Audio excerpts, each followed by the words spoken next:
नमस्कार विद्यार्थी मित्रांनो, क्रिएटिव्ह मॅथ्स मराठी या आपल्या लाडक्या युट्यूब चॅनलमध्ये पुन्हा एकदा तुमच्या सगळ्यांचं सहर्ष स्वागत आहे. आज आपण चर्चा करतोय आता 10वी गणित भाग 2 वरती आणि गणित भाग 2 मधलं शेवटचं प्रकरण ज्याचं नाव आहे महत्व मापन आणि त्यामधला शेवटचा सराव संच आज आपण बघतोय. सराव संच 7.4. मित्रांनो, जाऊयात पुढे जाण्याच्या अगोदर एक छोटीशी रिक्वेस्ट आहे. जर तुम्ही नवीन असाल आपल्या युट्यूब चॅनलवर आणि अजूनपर्यंत आपला चॅनल सबस्क्राईब नसेल केला तर आत्ताच आपला चॅनल सबस्क्राईब करा आणि त्या बाजूला असलेलं बेलचं बटन सुद्धा दाबा, जेणेकरून मी अपलोड केलेल्या प्रत्येक नवीन व्हिडिओची नोटिफिकेशन तुमच्यापर्यंत पोहोचेल. आणखी एक महत्त्वाची गोष्ट, आपला एक व्हॉट्सअपचा ग्रुप आहे. व्हॉट्सअपच्या ग्रुपची व्हॉट्सअपच्या चॅनलची लिंक या व्हिडिओच्या खाली डिस्क्रिप्शनमध्ये दिले. त्या लिंकवर क्लिक करून व्हॉट्सअपचा चॅनल जो आहे तो सबस्क्राईब करा, त्या चॅनलवरती जॉईन करा. त्यावरती वेगवेगळ्या प्रकारच्या अपडेट्स मी शेअर करत असतो. ठीक आहे, जाऊयात मित्रांनो पुढे. बघा, या ठिकाणी 7.4 जो आहे त्याच्यामध्ये तुम्हाला एक महत्त्वाचं सूत्र आपल्याला या ठिकाणी वापरायचं आहे. ते म्हणजे कुठलं? स्पर्शिका. या ठिकाणी बघा, वर्तुळखंडाचं क्षेत्रफळ आपण म्हणतो. याच्यामध्ये समजा एखादं माझ्याकडे जर का वर्तुळ असेल, अशा प्रकारे एक वर्तुळ आहे आणि या वर्तुळामध्ये बघा ही जी आहे ती वर्तुळ पाकळी आहे आणि यानंतर इथून बघा हा जो एक भाग आहे या ठिकाणी इथं मिळतो, याला मी जो रंग देतोय, हा जो एवढा भाग आहे या भागाला म्हणतात, या भागाला वर्तुळखंड आपण म्हणतो.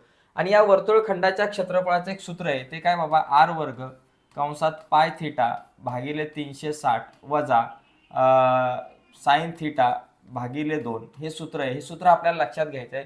स्पर्शिका वर्तुळखंडाचं क्षेत्रफळ काढायचं हे सूत्र आहे. ठीक आहे, आता या सूत्राचा वापर करूनच आपल्याला संपूर्ण सराव संचामध्ये आपल्याला गणित सोडवायचे आहे. दुसरी पण सूत्र आहे, पण हे जरा सोपं आहे. याच्यामध्ये जर बघितलं, या प्रश्नामध्ये काय दिले आपल्याला? कोण एबीसी 45 दिलाय. फक्त एक छोटीशी दुरुस्ती करायची, तर एबीसीच्या ऐवजी बीएसी या ठिकाणी करायचं बरं का. बीएसी पुस्तकात एबीसी आहे, पण आपल्याला एबीसीच्या ऐवजी काय करायचं? या ठिकाणी बीएसी घ्यायचं. बीएसी हा कोण 45, हा जो कोण आहे हा 45 मापाचा आहे. ठीक आहे, आणि एसी बरोबर 7 वर्गमुळात 2. ही 7 वर्गमुळात 2 करूया बाबा. एसीची जी किंमत आहे ती आपल्याला या ठिकाणी 7 वर्गमुळात 2 दिलेली आहे. ठीक आहे, आणि यावरून आपल्याला वर्तुळखंड BXC याचं क्षेत्रफळ आपल्याला या ठिकाणी काढायचं आहे. ठीक आहे, मग आता बघा, वर्तुळखंडाचे क्षेत्रफळ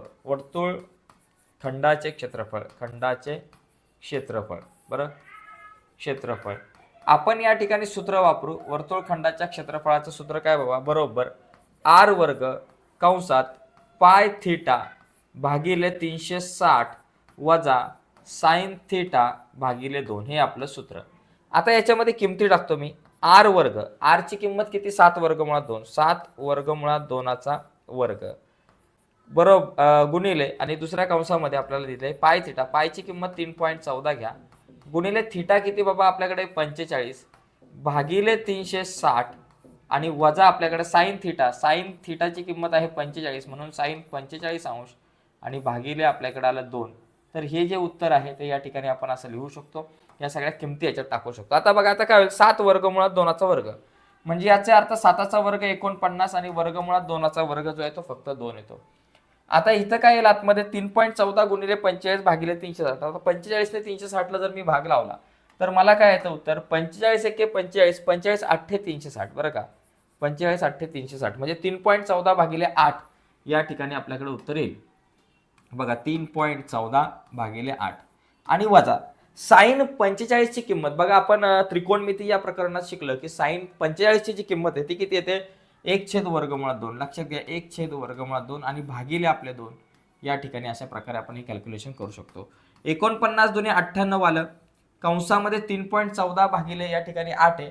या दोघांना 2ने भाग लावू आपण. 3.14 ला 2ने भाग लावला की 1.57 येईल आणि 8 ला 2ने भाग लावला की 4. बघा, इथं भाग लावा वाटलंच तर 3.14 भागिले 2. बघा, बे एक्के बे, 3तून 2 गेला 1, वरून आला 1 आणि हा पॉईंट गेला वर. बे पंचे 10. आता 11तून 10 गेले, 1 राहिले, वरून आले आपल्याकडे 4 आणि बे 7 14 म्हणजे 1.57 या ठिकाणी आपल्याकडे आलं. आता 1 भागिले वर्गमुळात 2 छेद 2. बघा, इथं लक्षात घ्या, 1 छेद वर्गमुळात 2 भागिले समजा 2 आहे, तर इथं काय होतं? छेद 1 असतो आणि पुढे जाऊन आपल्याकडे होतं 1 छेद वर्गमुळात 2 गुणिले, भागिलेचं गुणिले करायचं. 2/1चं काय होतं? 1/2 म्हणजे शेवटी काय होणार आहे? 1 हे 2 वर्गमुळात 2 बरोबर 1/2 वर्गमुळात 2. मग इथं आलं 1/2 वर्गमुळात 2. आता या ठिकाणी खाली जे वर्गमुळात 2 आहेत त्याला आपण काय करू? कॅन्सल करू. बघा कसं?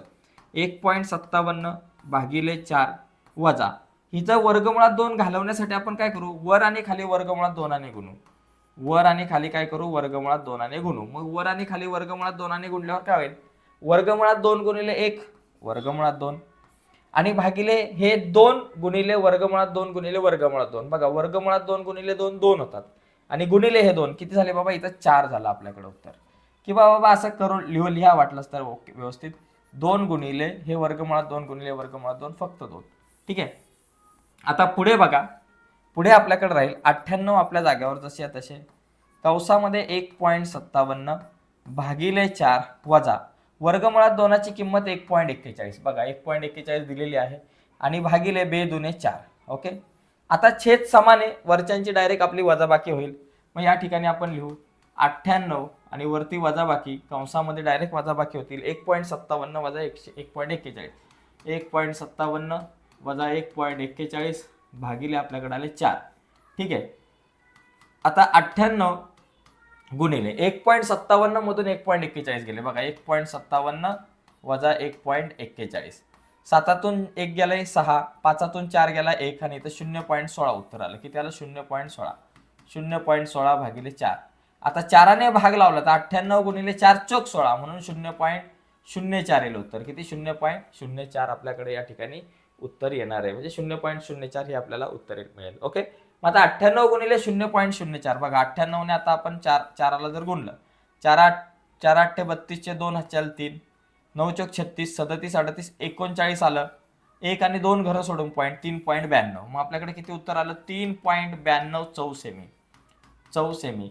मित्रांनो या गणितामध्ये जास्त विचार नाही करायचा, फक्त तुमचं कॅल्क्युलेशन महत्वाचं आहे. बघा या ठिकाणी प्रॉब्लेम काय माहितीये का, सूत्र माहिती आहे तुम्हाला, पण सूत्रानंतर सूत्रात किमती टाकणं पण सोपं आहे, पण किमती टाकल्यानंतर हा जो कॅल्क्युलेशनचा भाग आहे ना तो लय महत्वाचा आहे. हे जे कॅल्क्युलेशन, गुणाकार, भागाकार, बेरीज वजाबाकी हे जे कॅल्क्युलेशन करतो ते आपल्यासाठी खूप इम्पॉर्टंट आहे. कारण हे कॅल्क्युलेशन जर नाही झालं व्यवस्थित तर मग प्रॉब्लेम येऊ शकतो. ठीक आहे. आता थोडंसं पुढे जाऊयात आपण, पुढचा मुद्दा आपण बघू या ठिकाणी. पुढचा प्रश्न या ठिकाणी बघू. सगळे प्रश्न असेच आहेत, सगळ्या प्रश्नांमध्ये आपल्याला अशाच प्रकारे विचार करायचा. बघा इथे आता बघा याच्यामध्ये जर बघितलं, या आकृतीमध्ये आपल्याला कंस PQR जो आहे तो 60 दिला. याचा अर्थ हा जो कोन आहे तो पण 60 मापाचा असणार. ठीक आहे. OP बरोबर आपल्याकडे 10 आहे, म्हणजे त्रिज्या 10 आहे, तर छायांकित भागाचे क्षेत्रफळ काढा. मग छायांकित भागाचे क्षेत्रफळ बघा, छायांकित भागाचे क्षेत्रफळ आपल्याला छायांकित भागाचे क्षेत्रफळ काढायचे. छायांकित भागाचे क्षेत्रफळ. आता इथं छायांकित भाग जो आहे तो कोण आहे बघा, या ठिकाणी हा दिला ऍक्च्युली छायांकित भाग. याच्यामध्ये मला हे करता नाही आलं आकृती काढताना, इथं हा छायांकित भाग आहे. म्हणजे इथे पण आपल्याला वर्तुळ खंडाचं इथे पण आपल्याला वर्तुळ खंडाचं जे आहे ते क्षेत्रफळ आपल्याला या ठिकाणी काढायचं आहे. तोच फॉर्म्युला वर्तुळ खंडाच्या क्षेत्रफळाचा तो फॉर्म्युला आहे जो मगाशी आपण वापरला, तोच फॉर्म्युला या ठिकाणी आपल्याला इथं वापरायचा आहे. तो काय फॉर्म्युला बाबा तुमचा, r वर्ग कंसात पाय थिटा भागिले 360 वजा साइन थिटा भागिले 2. ठीक आहे. r चा वर्ग, r आता इथे त्रिज्या किती 10 आहे, मग 10 चा वर्ग कंसात पाय थिटा, पायची किंमत 3.14 गुणिले थिटा आता इथं 60 आहे भागिले 360 वजा साइन थिटा, साइन किती बाबा या ठिकाणी आता 60 दिलंय आणि भागिले आपले 2. ठीक आहे. 6 1 6 आता इथं भाग लावला, 6 1 6 6 6 36 आले. 10 चा वर्ग 100 आणि कंसामध्ये आपल्याकडे आलं 3.14 भागिले 6 वजा साइन 60 ची किंमत असते वर्गमुळात 3/2 आणि भागिले हे आपले आले 2. ठीक आहे. यस. आता बघा 100 आणि 3.14 जे आहेत आपल्याकडे या ठिकाणी दिसतात 3.14, याला जर आणि 6ला 2ने भाग लावला तर 3.14 ला 2ने भाग लावल्यावर 1.57 येतात. मगाशी आपण बघितले 6ला 2ने भाग लावला 3 आला आणि वजा इथं काय माहितीये का, वर्गमुळात 3/2 भागिले 2 म्हणजे 2/1 असतं. याचं काय होतं मगाशी आपण बघितलं, वर्गमुळात 3/2 गुणिले 2/1 होणार 1/2 म्हणजे काय होणार, वर्गमुळात 3 भागिले 4 हे उत्तर येणार आपल्याकडे. मग इथं लिहायचं वर्गमुळात 3 भागिले 4. ठीक आहे.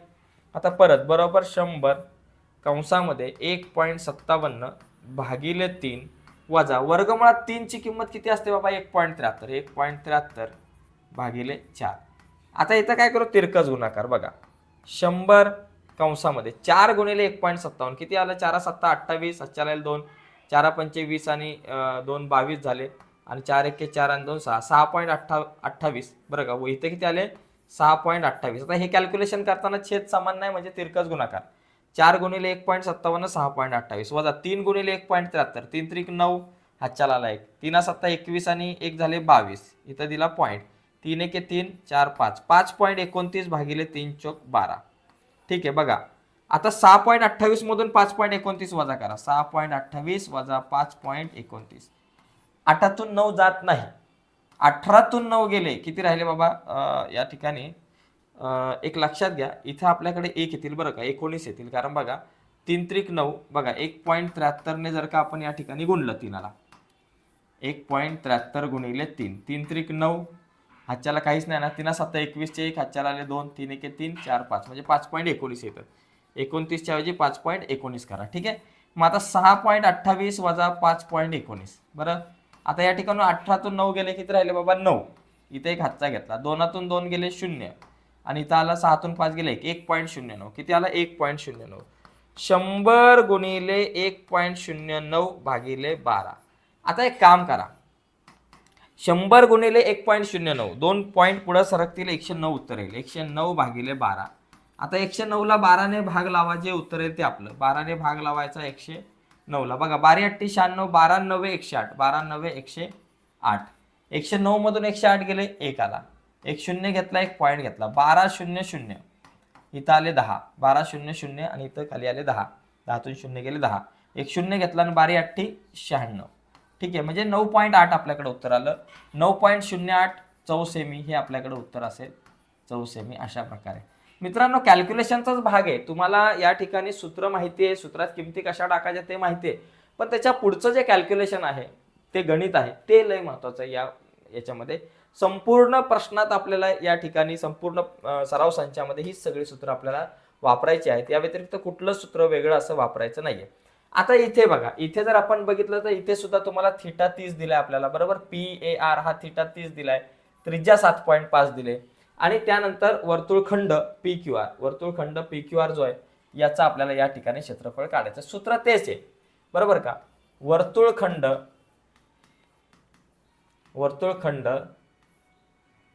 PQR चे क्षेत्रफळ वर्तुळखंड PQR चे क्षेत्रफळ काय सूत्र आपलं मागाचं R वर्ग कंसात पाय थिटा भागिले 360 वजा साइन थिटा भागिले 2 हे सूत्र या ठिकाणी आपण वापरू R चा वर्ग R किती आता 7.5 आहे 7.5 चा वर्ग आणि कंसात पायाची किंमत आहे 3.14 गुणिले आता थिटा किती आहे बाबा 30 आहे भागिले 360 वजा साइन थिटा किती 30 साइन 30 भागिले आपल्याकडे आलं 2 इथं कंस पूर्ण 7.5 चा वर्ग म्हणजे 75 चा वर्ग लक्षात घ्या मित्रांनो एक ट्रिक आहे 75 चा वर्ग करायचा असेल तुम्हाला म्हणजे शेवटी जर 5 असेल कुठल्याही संख्येचा आणि त्याचा जर वर्ग करायचा असेल तर एक ट्रिक आहे काय करायचं ह्या 5 चा वर्ग करायचा 5 चा वर्ग 25 आणि 7 नंतर येतात 8 7 8 56 ओके 5625 हा 75 चा वर्ग म्हणून 7.5 चा वर्ग 56.25 येईल मग इथं लिहायचं 56.25 आणि कंसामध्ये इथं बघा 30 आहेत 30ने जर भाग लावला तर भाग लावला या ठिकाणी 360 ला जाऊ शकतो बघा 30 एके 30 बघा 3 एके 3 3 12 त्रिक 36 म्हणून इथं आपल्याकडे आलं 12 म्हणजे 3.14 भागिले 12 या ठिकाणी आपल्याला मिळतील 3.14 भागिले 12 ठीक आहे मग इथं लिहूयात 3.14 भागिले 12 आणि वजा साइन 30 ची किंमत किती येते बाबा साइन 30 म्हणजे किती येतं 1/2 लक्षात घ्या 1/2 भागिले 2 परत तोच तीच प्रक्रिया 1/2 भागिले 2 म्हणजे 2/1 म्हणजे याचा अर्थ 1/2 गुणिले 2/1 काय येतं 1/2 येतं मग 1/2 4 आपल्याकडे उत्तर येईल बरोबर 56.25 बरोबर आता या ठिकाणी एक काम या ठिकाणी आपण करू शकतो या दोघांना सुद्धा आपण कितीने भागू शकतो या दोघांना आपण 2ने भाग जाऊ शकतो दोघांना सुद्धा किंवा मग असं ठेवलं तरी आपल्याकडे चालू शकतं किंवा भाग लावला तरी चालू शकतो तुम्हाला ज्या पद्धतीने जायचंय तसं आपण या ठिकाणी करू शकतो समजा असंच ठेवलं या ठिकाणी 3.14 ठेवले 3.14 भागिले 12 ठेवले आणि वजा 1/4 केले आता एक काम करू इथं कॅल्क्युलेशन करताना थोडासा वेगळा नियम वापरू इथं आपण तिरकस गुणाकार करू शकतो पण इथं 4 आहे ना इथं 12 आहेत आणि इथं 4 आहेत 4च्या जागेवर 12 आणण्यासाठी वर आणि खाली 3ने गुणावं लागेल आपण छेद समान करू इथं मग काय करू 3.14 भागिले 12 वजा इथं जर आपण 3ने गुणलं तर 3 एके 3 आणि 3 चौक 12 म्हणजे किती आलं बाबा 3.3/12 आलं बरोबर. आता 56.25 आणि कंसामध्ये आपल्याकडे 3.14 मधून 3 गेले किती आले 0.14 आले आणि भागिले आपले 12 बरोबर. आता 56.25 इथं दोघांना दोनांनी भाग लावला तर इथं बेस 7 14 म्हणून 0.07 येतील आणि इथं बेस 12 म्हणून 6. आता एक काम करायचं या दोघांचा गुणाकार करायचा आणि त्याला 6 ने भाग लावायचा किंवा 6 ने 7 ला अगोदर भाग लावा जसं तुम्हाला कॅल्क्युलेशन करता येईल त्या पद्धतीने कॅल्क्युलेशन करा. पहिला आपण काय करू या दोघांचा गुणाकार करू 56.6 बरं का 56.25 गुणिले 0.7 0.07 येते 7 ने गुणा 7 5 35 हातच्याला आले 3 7 2 14 15 16 17 7 हातच्याला आला 1 7 सकून 42 आणि 43 3 हातच्याला आले 4 7 5 35 आणि 4 39 1 2 3 4 घर सोडून पॉईंट 1 2 3 4 3.9375 किती आलं 3.9375 बरोबर 3.9375 आणि भागिले आपल्याकडे आले हे 6 ने आता आपल्याला भाग लावायचा आहे ठीक आहे. मग आता या ठिकाणी 6 ने भाग लावा 6 ने भाग लावायचा कितीला 3.9375. मग आता इथं पॉईंटच ऑलरेडी आहे म्हणून इथं 0 पॉईंट तर आपण घेऊयात ऑलरेडी आणि 6च्या पाड्यामध्ये 39 येतात का तर 6च्या पाड्यामध्ये 39 नाही आहेत 6 6 36 म्हणून या ठिकाणी 36 आले 39 मधून 36 गेले किती राहिले बाबा आपल्याकडे राहिले 3 वरून आले 3 6 पंचे 30 3 घेतले वरून आले 7 6 6 36 1 घेतले वरून आले 5 6 दुने 12 आणि अशा प्रकारे 65.62 म्हणजे 0.6562 65.62 नाही 0.6562 चौसेमी हे आपल्याकडे उत्तर मिळू शकतं. कॅल्क्युलेशनचाच भाग आहे जास्तीत जास्त कॅल्क्युलेशन जे आहेत त्याचा भाग आहे त्या व्यतिरिक्त जास्त काही नाही. अशा प्रकारे आपण हा प्रश्न सोडू शकतो ठीक आहे. म्हणजे 3 प्रश्न झालेले आहेत त्याच्यानंतर चौथा पाचवा आता हे पुढचे 2 प्रश्न बघा काय आहेत. पुढचा जो प्रश्न आहे सेम सगळ्या प्रश्नांमध्ये याच पद्धतीने आपल्याला जायचं. या प्रश्नात बघा PQR 90 म्हणजे तुम्हाला इथं थिटा बरोबर किती दिलाय बाबा 90 दिलाय आणि इथं त्रिज्या जी आहे तुम्हाला त्रिज्या बघा या ठिकाणी त्रिज्या तर नाही दिली इथं काय दिलंय छायांकित भागाचे क्षेत्रफळ म्हणजे हा जो भाग आहे याचं क्षेत्रफळ आपल्याला दिलेलं आहे. छायांकित भागाचे क्षेत्रफळ इथं त्रिज्या आपल्याला या ठिकाणी काढायचं आहे आणि छायांकित भागाचे क्षेत्रफळ छायांकित भागाचे म्हणजे वर्तुळ खंडाचे क्षेत्रफळ म्हणा आपण वर्तुळ खंडाचे क्षेत्रफळ आपल्याला दिले वर्तुळ खंडाचे क्षेत्रफळ क्षेत्रफळ आपल्याला दिलेलं आहे बरोबर 114 चौसेमी ठीक आहे. आणि याच्यावरून आपल्याला त्रिज्या काढायची. आता त्रिज्या काढण्यासाठी आपण काय करू हेच वर्तुळ खंडाचं क्षेत्रफळच वापरू. काय वापरू वर्तुळ खंडाचे क्षेत्रफळ हेच सूत्र आपण या ठिकाणी वापरू. क्षेत्रफळ सूत्र काय बाबा आपल्याकडे r वर्ग कंसात पाय थिटा भागिले 360 वजा साइन थिटा भागिले 2 ठीक आहे. या सूत्राचा वापर करू. वर्तुळ खंडाचं क्षेत्रफळ 114 लिहा.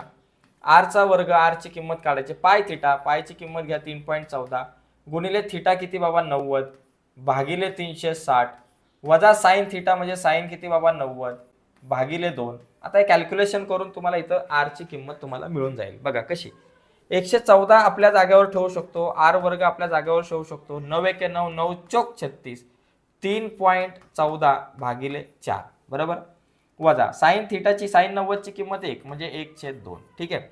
114 बरोबर r चा वर्ग या दोघांना कितीने भाग जाईल 2ने भाग लावला तर इथं आले 1.57 आणि इथं आले 2 बेदुने 4 आणि वजा 1/2. आता 2 हा छेद समान आहे वरच्यांची डायरेक्ट आपली वजाबाकी होईल 114 बरोबर r चा वर्ग कंसात 1.57 वजा 1 भागिले 2 ठीक आहे. आता 1.57 मधून 1 गेला 114 बरोबर r चा वर्ग 1.57 मधून 1 गेले तर आपल्याकडे आलं 0.57 भागिले 4. मला r ची किंमत काढायची r ला इथंच ठेवू 114 आपल्या जागेवर गुणिले 4 भागिले इकडे आले गुणिले 0.57 गुणिले इकडे आला भागिले बरोबर r चा वर्ग. आता इथे कॅल्क्युलेशन करू आपण r चा वर्ग तर आपल्या जागेवर समजा इकडे लिहिला मी त्या सोयीसाठी 0.57 0.57 आपण काय करू वर आणि खाली 100 ने जर गुणलं तर एक पॉईंट पुढे जाईल 2 पॉईंट पुढे जातील. 114 गुणिले 4 गुणिले जर 100 केलं आणि भागिले 0.57 गुणिले 100 आलं 57. आता इथं गंमत काय बघा, या ठिकाणी इथे 2 आहेत बरं का, चुकून माझ्याकडून इथं 4 आले. ऍक्च्युली इथं हे माझ्या माहितीनुसार इथं 2 आहेत बरं का, हे 4 लिहिले पण इथं 2 आहेत, हे एवढं लक्षात घ्या. इथे 2 आहेत आपल्याकडे, चुकून 4 लिहिले गेले. गुणिले 2 भागिले 0.57 बरोबर आरचा वर्ग. ठीक आहे, इथे 2 आहेत बरं का. 114 2 भागिले इकडे आले गुणिले 2 आणि त्याच्यानंतर हे 0 गुणिले भागिले 2 इकडे आले गुणिले 2, किंवा इकडे लक्षात घ्या 114 आपल्या जागेवर लिहिलं, आर वर्ग 1.57 मधून 1 गेला 0.57 राहिले आणि भागिले 2, 2 भागिले इकडे आले गुणिले 0.57 गुणिले इकडे आले भागिले. ठीक आहे, मग आता पुढे काय होईल, 114 आपल्या इकडे बघा, आपण काय केलं 114 गुणिले 2 आणि गुणिले 100 केलं आणि भागिले 0.57 गुणिले 100 केलं की माझ्याकडे येईल 57. आता कॅल्क्युलेशन बघा, 57च्या दुप्पट 114 येतात, म्हणून 57 दुने 114. मग आपल्याकडे आर चा वर्ग काय आला बाबा, आर वर्ग बरोबर 2 गुणिले 2 4 आणि 4 गुणिले 100 किती आलं 400. आर वर्ग बरोबर 400. आता 400 कितीचा वर्ग आहे बाबा, 400 हा जो आहे तो 20चा वर्ग आहे, म्हणजे आर बरोबर किती 20 सेमी. म्हणजे वर्तुळाची त्रिज्या आपल्याला काढायला सांगितली होती 20 सेमी, आपल्याला इथे त्रिज्या काढायला सांगितली होती. हा थोडासा वेगळा प्रश्न होता ज्यात आपल्याला त्रिज्या काढायला सांगितली होती. ठीक आहे, आता आपण याच्यानंतर शेवटचा 5वा जो प्रश्न आहे तो आपण बघूयात. शेवटचा 5वा प्रश्न पण थोडासा वेगळा आहे, ज्याच्यामध्ये आपल्याला आकृती दिली नाही, परंतु 5वा प्रश्न महत्वाचा आहे आपल्यासाठी.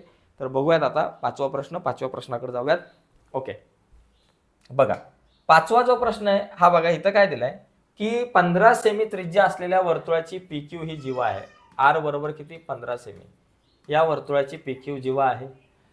वर्तुळाच्या केंद्राशी 60 अंशाचा कोन करते. PQ जी जीवा आहे बघा, ही PQ जीवा ही काय करते, केंद्राशी 60 अंशाचा कोन करते. इथं अशा प्रकारे हे जे केंद्र आहे तिथं 60 अंशाचा कोन करते. समजा इथं O आहे, इथं आहे X बरोबर. त्या जीवेमुळे झालेल्या विशाल वर्तुळखंड व लघु वर्तुळखंड यांचे क्षेत्रफळ काढा. आता विशाल वर्तुळखंड आणि लघु वर्तुळखंड, हा तुमचा झाला लघु वर्तुळखंड, याचं क्षेत्रफळ काढायचं. आणि विशाल वर्तुळखंड म्हणजे वरचा सगळा भाग, त्याचं क्षेत्रफळ काढायचं. मग लघु वर्तुळखंडाचं क्षेत्रफळ काढायचं सूत्र माझ्याकडे आहे बरोबर.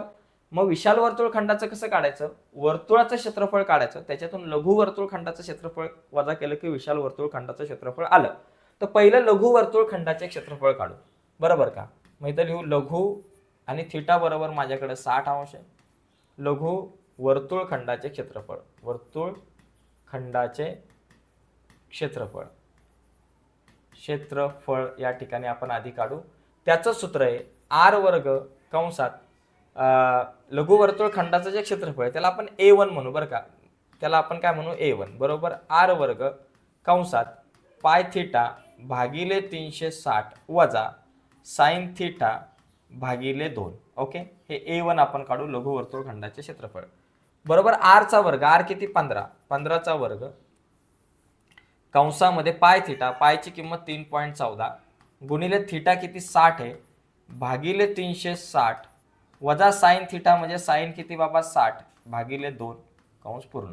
ठीक आहे, आता याच्यामध्ये किमती टाकून घेऊयात बघा. किमती जर टाकल्या तर कॅल्क्युलेशन करू. 25चा वर्ग येतो 15चा वर्ग 225. 60 आणि 360 ला 60 ने भाग जाऊ शकतो. 6 एके 6, 6 6 36 म्हणून 60 एके 60, 60 सक 360. ओके, आपल्याकडे इथे हे कॅल्क्युलेशन आलं.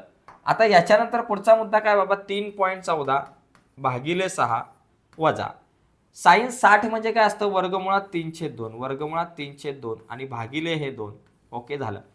आता इथे काय होईल बाबा, 225 आपल्या जागेवर आणि कंसात या दोघांना 2 ने भाग लावा. 3.14 ला 2 ने भाग लावला 1.57 आणि भागिले इथं आलं 3 आणि वजा हिचे वर्गमुळात 3/2 भागिले 2 आहे. मग याचा अर्थ काय असतो 2/1 आणि इथे कॅल्क्युलेशन काय होतं, वर्गमुळात 3/2 गुणिले 2/1 चं होतं 1/2 आणि पुढे जाऊन आपल्याकडे होणार वर्गमुळात 3 एके 3, वर्गमुळात 3 आणि 2 गुणिले 2 आपल्याकडे आलं 4 म्हणजे वर्गमुळात 3/4. इथं आपल्याकडे येईल वर्गमुळात 3/4 येईल कॅल्क्युलेशनला बरोबर. 225 आपल्या जागेवर, 1.57 आपल्या जागेवर भागिले 3 आणि वजा वर्गमुळात 3ची किंमत येते 1.73 भागिले 4 झालं.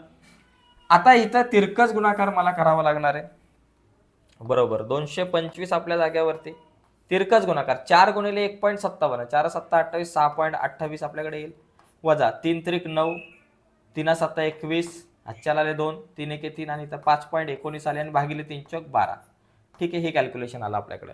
6.19 मधून 6.28 मधून 5.19 गेले, किती राहिले बाबा बघा. A1. आता हे जे A1 आहे म्हणजे लघुवर्तुळ पाकळीचं जे क्षेत्रफळ आहे ते आपल्याकडे काय आलं, A1 म्हणजे आपल्याकडे येईल आपल्याकडे 225 गुणिले 6.28 मधून 5.19 वजा करा. 6.28 वजा 5.19. 18तून 9 गेले 9, इथं आला 1, शून्य घेतला 1.09. किती आलं बाबा, 1.09 आणि भागिले आपल्याकडे आहे 12. आता एक काम करा, 225 गुणिले 1.09 यांचा गुणाकार करा आणि त्याला 12ने भाग लावा. बघा 225 गुणिले 109 गुणिले आपण चला 225 या ठिकाणी आपण करू. काय होईल बाबा, 5 9 45 चे 5 हातच्याला आले आपल्याकडे 4, बरोबर. त्याच्यानंतर 5 0 0 आणि 4 आपल्या जागेवर आणि 5 1 5 545. ठीक आहे, एक शून्य घेतला. 92 18 चे 8 हातच्याला आला 1. बघा 92 18 चे 8 हातच्याला आला 1. बे 1 के बे आणि एक आपल्या जागेवर आणि इथं आले बे 1 के बे 218. शून्य घेतला 92 18 चे 8 हातच्याला आला 1. बे 0 0 आणि 1 लिहिला आपल्या जागेवर आणि बे 1 के बे. 5 12 चे 2 हातच्याला आला 1. 8 9 10 15 चे 5 हातच्याला आला 1 2 3 4, इथं आले 4 आणि इथं आले हे आपल्याकडे 2. किती आले, 245 25. म्हणजे या ठिकाणी आपल्याकडे किती आलं, 245 25 म्हणजे किती, एक 2 घरं सोडून पॉईंट म्हणजे 245.25. किती आलं, 245.25 आणि भागिले आपले हे 12. मग आता 245.25 ला 12ने भाग लावा. बघा 245.25 याला आपण 12ने जर भाग लावला तर 12 1 12 12 दुने 24 आपल्याकडे. वरून आले 5 पॉईंट घेतला, वरून आले 5. बघा 12 दुने 24 आणि वरून आले 5 आपल्याकडं. आणि त्याच्यानंतर मग या ठिकाणी जरा एक कॅल्क्युलेशन जर आपण पाहिलं नीट तर थोडंसं आपल्याला परत एकदा मला वाटतं हा गुणाकार करून बघावा लागणार आहे आपल्याला. थोडंसं काहीतरी गुणाकारामध्ये किंवा इथे काहीतरी जरा 1.73 बरोबर, इथं 4 6.28. एकदा जर आपण चेक करूयात, कारण मला थोडासा या ठिकाणी डाऊट वाटतं या गणितामध्ये काहीतरी आपलं राहिलेलं आहे असं वाटतं. काहीतरी राहिलंय, कुठं तरी काहीतरी राहिलंय. तर नेमकं काय राहिलं जरा चेक करू, कारण चुकायला नकोय. हां, चुकलं नाही पाहिजे, काहीतरी राहिलं असं वाटतंय याच्यामध्ये. तर इथे साधारणतः बघा आपण समजून घेऊयात काही गोष्टी त्याच्यानंतर. हां, ओके, बरोबर. तर या ठिकाणी हा बरोबर आहे मला तर वाटतंय. या ठिकाणी साधारणतः आपण जर बघितलं तर कॅल्क्युलेशन तर बरोबर आहे. इथं बघा आता 245चा इथं जर विचार केला तर डायरेक्ट आपण इथं पॉईंट न लिहिता इथं 5 घेतले ना आपण, तर इथं आपण काय करू, 5 तर येत नाही आपल्याकडं, 5 येत नाही 12च्या पाड्यात, म्हणून 5 0 0 आपण घेतलं. 5तून 0 गेले 5 आले, वरून आले 2 आणि हे घेतले पॉईंट. आता 12 त्रिक 36 12 चोक 48 येतील आपल्याकडं. त्याच्यानंतर 12तून 48 गेले आपल्याकडे आले 4 आणि वरून आले 5. परत 12 त्रिक 36 आपल्याकडे येतील परत, म्हणजे 20.43 वगैरे आपल्याकडे या ठिकाणी येईल. मग इथं लिहायचं आपल्याकडे A1 बरोबर 20.43 चौसेमी. म्हणजे लघु वर्तुळ पाकळीचं जे काही क्षेत्रफळ आहे तुमच्याकडे, लघु वर्तुळ पाकळीचं क्षेत्रफळ किती आलं, 20.43. बरोबर, बरोबर आहे आपलं, बरोबर गाडी चालली होती. त्याच्यानंतर आता आपण काय करू, वर्तुळाचे क्षेत्रफळ काढू आणि वर्तुळाच्या क्षेत्रफळातून याला वजा करू. वर्तुळाचे क्षेत्रफळ, ओके, वर्तुळाचे क्षेत्रफळ काढू आपण. क्षेत्रफळ, वर्तुळाच्या क्षेत्रफळाला आपण काय म्हणू, A2. वर्तुळाच्या क्षेत्रफळाचं सूत्र असतं पाय r वर्ग. पायाची किंमत 3.14 आणि r चा वर्ग, r किती 15 दिले, 15चा वर्ग बरोबर. मग 3.14 गुणिले 15चा वर्ग 225. मग आता 225 गुणिले 3.14 करू, बरोबर. 3.14 गुणिले 225. बघा 5 चोक 20चे 0 हातच्याला 2, 5 1 5 आणि 2 7 आणि 5 त्रिक 15 झालं. एक शून्य घेतला, बे चोक 8 बे 1 के बे बे त्रिक 6, 1 2 शून्य घेतले, बे 1 चोक 8 बे 1 के बे बे त्रिक 6. आता काय होईल, इथं शून्य आले, 7 आणि 8 15चे 5 हातच्याला 1, 8 9 10 11 16चे 6 हातच्याला 1, त्याच्यानंतर 6 4 10चे 0 हातच्याला 1, 706.50.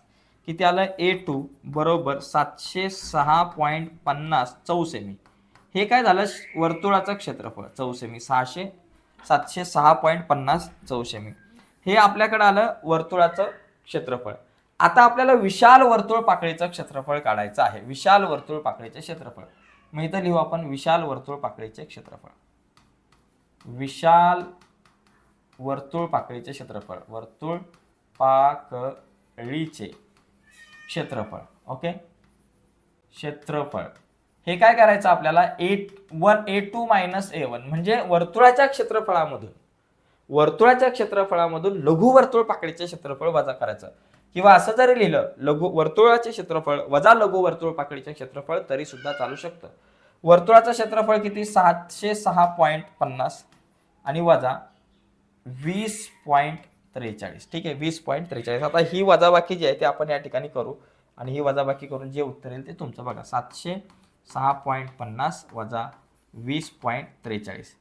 बघा 10तून 3 गेले 7, हातच्याला 1, 5तून 5 गेले 0, 6 मधून 0 गेले 6, 10तून 0तून 2 जात नाही, 10तून 2 गेले आपल्याकडे आलं 8 आणि हे 6. 686.07 किती आलं 686.07 चौसेमी हे झालं तुमचं विशाल वर्तुळ पाकळीचं क्षेत्रफळ.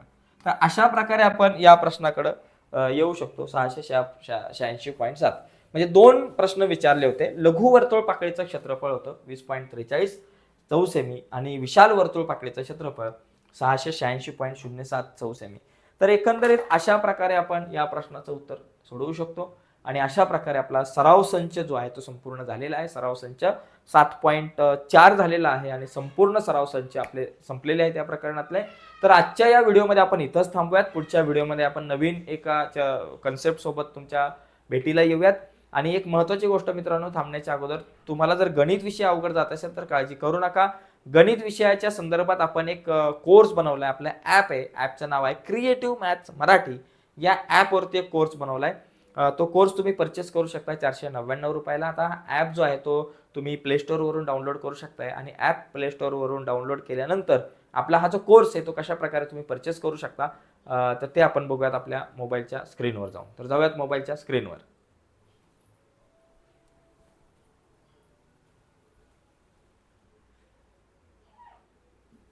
हा, तर मित्रांनो या ठिकाणी आपण बघा आपला जो ॲप आहे त्या ॲपमध्ये जाण्यासाठी सगळ्यात अगोदर आपण ॲपमध्ये लॉग इन करून घेऊयात. 2 ऑप्शन आहे, एक लॉग इन विथ व्हॉट्सअप किंवा अनदर मेथड. मी आता समजा अनदर मेथडवर क्लिक केलं तर जो नंबर आहे तो मी माझा नंबर टाकणार. मला ज्या नंबरमधून लॉग इन करायचा तो नंबर या ठिकाणी आपण टाकूयात आणि त्याच्यानंतर मग आपण थोडंसं पुढे जाऊ. ठीक आहे, आता हा नंबर ॲड केला की नंतर प्रोसीड सिक्युअरलीवरती आपण क्लिक करू. त्यानंतर एक OTP येईल, तो OTP आपल्याला फक्त इथे टाकायचा आहे. OTP आला ऑटोमॅटिकली, नसेल आला तर OTP टाकून तुम्ही जॉईन करू शकता. आता आलो आपण. तर आल्यानंतर बघा या ठिकाणी बऱ्याच गोष्टी. आता इथे आपला पहिला जो कोर्स आहे जो मी तुम्हाला म्हटलं की 10वी बोर्ड परीक्षा 2024 499 रुपयाचा कोर्स आहे. तर बाय नाववरती आपण क्लिक करू शकतो. इथं फ्री मटेरियल सुद्धा आहे. याचे 3 डॉट तुम्हाला दिसतात ना, इथं क्लिक केलं की हे फ्री मटेरियल सुद्धा या ठिकाणी इथं तुम्हाला मिळेल बघायला. पण सध्या आपण हा कोर्स कसा बाय करू शकतो ते बघूयात आपण.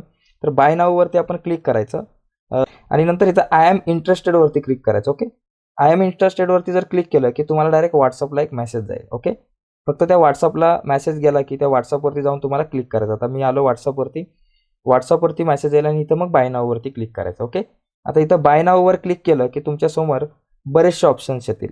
म्हणजे गुगल पे येईल, त्याच्यानंतर कार्ड आहे ज्याने तुम्हाला पेमेंट करायचं आहे त्याने. आता तुम्ही गुगल पेवरती जर क्लिक केलं तर गुगल पेवर क्लिक केल्यानंतर इथं तुम्हाला UPI ID विचारतील. तर तो गुगल पेचा तुमचा UPI ID किंवा मोबाईल नंबर टाकायचा, शक्यतो UPI ID आहे किंवा डायरेक्ट कधी कधी तुम्हाला गुगल पेवरती पण घेऊन जाऊ शकतो. ओके, तर आपण या ठिकाणी समजा UPI ID, आता माझा गुगल पेचा UPI ID कुठे आहे बाबा, मी शोधतो. हा, तर या ठिकाणी चेक करतो. UPI ID आपल्या इथं असतो. गुगल पेवरती आपण आलो ना, इथं जे आपलं इथं क्लिक केलं की इथं आपला UPI ID असतो. तो क्लिक करतो, मी कॉपी करतो आणि मग तो UPI ID या ठिकाणी मी इथं टाकला. समजा पेस्ट केला की आपण पुढे पे नाववर क्लिक करायचं. पे नाववर क्लिक केलं की डायरेक्टली गुगल पेला तुम्ही जाल आणि गुगल पेला गेल्यानंतर मग तिथून तुम्हाला बाय करता येईल. तर बघूयात आता गुगल पेवरती चाललेलं आहे हे. ठीक आहे, येस. आता इथे वरती बघा गुगल पेला जर तुम्ही गेलात, हे सगळं केल्यानंतर थोडंसं बॅक साईडला यायचं आणि बॅक साईडला आल्यानंतर तुम्ही गुगल पेला आलं की इथं पेचा ऑप्शन आहे. ओके, मग ह्या पेच्या ऑप्शनवरती क्लिक करायचं आणि क्लिक केल्यानंतर इथे तुम्ही तुमच्या याला तुम्ही इथं क्लिक करून तुम्ही तुमचा पासवर्ड टाकून तुम्ही जो कोर्स आहे तो या ठिकाणी तुम्ही परचेस करू शकताय. ओके, तर ही सगळी प्रोसेस आहे आपला जो कोर्स आहे तो परचेस करायची. तर तुम्हाला नक्कीच समजली असेल. ओके, तर नमस्कार मित्रांनो, आपल्या ॲपवरती जाऊन आपण कशा प्रकारे अभ्यास करू शकतो ते बघूयात. सुरुवातीला हा आपला ॲप आहे या ठिकाणी. इथे आपण क्लिक करू आणि ॲपवरती गेल्यावर बघा अशा प्रकारे क्रिएटिव्ह मॅथ्स मराठी इथं जर तुम्ही बाय नसेल केला, हा कोर्स विकत नसेल केला तर इथं क्लिक करून तुम्ही कोर्स बाय करू शकता. आणि बाय जर केला असेल तर इथं क्लिक करूयात. इथं क्लिक केल्यानंतर तुम्हाला तुमच्या स्टोअरमध्ये हा कोर्स दिसेल आणि त्यानंतर इथे क्लिक केलं की या कोर्समध्ये बऱ्याचशा गोष्टी आहेत. यामध्ये ओव्हरव्ह्यू आहे, कंटेंट आहे, लाईव्ह क्लासेस आहे. लाईव्ह क्लासेसवर क्लिक केलं की हे आतापर्यंत लाईव्ह झालेले क्लासेस दिसतील. कंटेंटवरती जर तुम्ही क्लिक केला तर कंटेंटवर बघा इथं सध्या तुम्हाला गणित भाग 1 दिसेल 10वीचं. त्यानंतर तुम्हाला इथं गणित भाग 2 वगैरे पण दिसतील, हळूहळू ते अपडेट केले जाणार आहेत. गणित भाग 1 वर जर तुम्ही क्लिक केलं तर इथे बघा गणित भाग 1 मध्ये 2 चलातील रेषीय समीकरणे, वर्ग समीकरणे या प्रकरणांच्या सध्या आपण व्हिडिओ टाकलेले आहेत. त्याचबरोबर इथं खाली सुद्धा तुम्हाला काही कंटेंट पाहायला मिळेल. मागील काही व्हिडिओ आहेत आणि प्रश्नपत्रिका आहे बोर्डाच्या. ओके, आता इथं जर क्लिक केलं तर 2 चलातील रेषीय समीकरणाच्या व्हिडिओ इथं क्लिक केल्यानंतर तुम्हाला जी व्हिडिओ पाहायची ती तुम्ही पाहू शकताय. नमस्कार विद्यार्थी मित्रांनो, या व्हिडिओमध्ये आपण चर्चा करणार आहोत इयत्ता 10वी गणित भाग 1. तर अशा प्रकारे तुम्हाला या व्हिडिओ बघता येईल. आपण जरा बॅकला येऊयात. ओके, आता यानंतर अजून बघा कंटेंट आहेत, त्याच्यानंतर खाली आहे दुसरं प्रकरण आहे, दुसऱ्या प्रकरणाच्या काही व्हिडिओ आहेत. हळूहळू इतर व्हिडिओ सुद्धा अपडेट होतील. आता इथेच तुम्हाला बघा हळूहळू 10वी गणित भाग 1 आहे ना, त्यानंतर गणित भाग 2 आणि इतर कंटेंट सुद्धा ऍड होईल. आता याच्यामध्ये जर तुम्ही बघितलं 10वी गणित भाग 1 मध्ये तर इथं खाली काही PDF सुद्धा आहेत, काही PDF नोट्स बघा, पहिल्याच प्रकरणाच्या नोट्स तुम्हाला इथं बघायला मिळतील. तर नोट्स सुद्धा PDF अवेलेबल केलेले आहेत तुमच्या